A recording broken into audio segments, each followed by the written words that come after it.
Hi everyone, it's Denise Beaupré. It is Wednesday, March 27th, almost the end of March coming. Today I wanted to share a little story with you about my drive into town on the highway.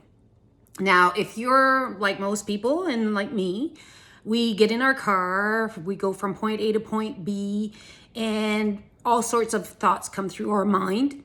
Probably what's going on at work, what you're going to have to do today, who you're going to meet, what you're going to eat for supper, what time you have to pick up the kids, do you have enough money to pay the bills, all that kind of good stuff, right? Yeah.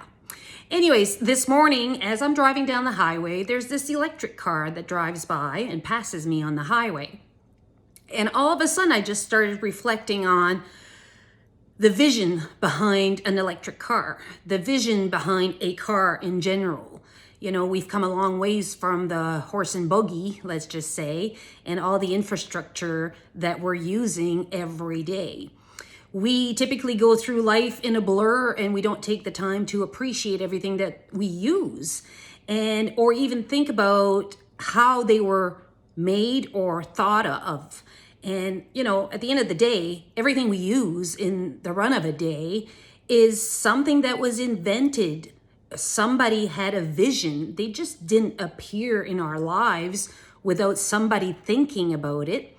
And it doesn't mean that the vision came about easily. So, you know, I challenge you to start being more conscious about everything we use in the run of a day. You know, for example, our phones, you know, the cell phone that I'm on right now recording this video. Someone at one point or another had to have a vision of this cellular phone.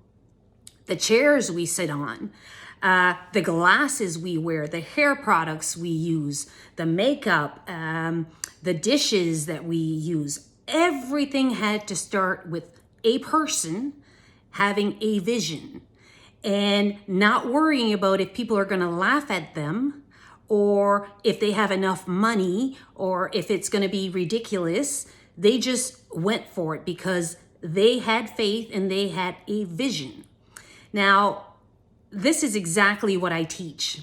You know, I do leadership training and I do business advisory, but I teach vision, how to think about the long term. What are we looking forward to?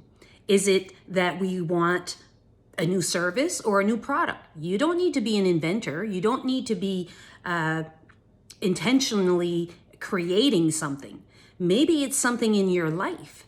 Maybe you want to retire early. Maybe you want more time with your family. Maybe you want to travel more often and you want to do this fairly quick. But we often think that, well, our paycheck doesn't allow us to live that way. All I'm saying is have a vision. So I'd like to know, what is your vision? Because when you think about it, drive down the highway, drive down any road, houses, how were they built? Who created that? All the heavy equipment. I was driving through the industrial park and there's a ton of heavy equipment on the highway parked there waiting to be sold. Well, they just didn't create themselves. Somebody along the way, years and years ago, had a vision of a backhoe or a vision of a dump truck, you know, things like that. And now we're looking at artificial intelligence. It doesn't just happen that way. Someone had a vision. So what is your vision? What do you want to do in the long term? I'm not talking about short-term goals to go buy yourself a new car or replacing your fridge or your washer and dryer. Maybe you want to start a new business for yourself. Maybe you want to do something completely different. Think about it. Share your thoughts. I'd love to hear it. But if you want to know more and you want to understand long-term goals, visionary goals, just like a lot of other people out there that are kind of making things happen, and we're just sitting by and we're using all the products that they're coming up with. What is your vision? I'd love to hear about it. Talk to you soon.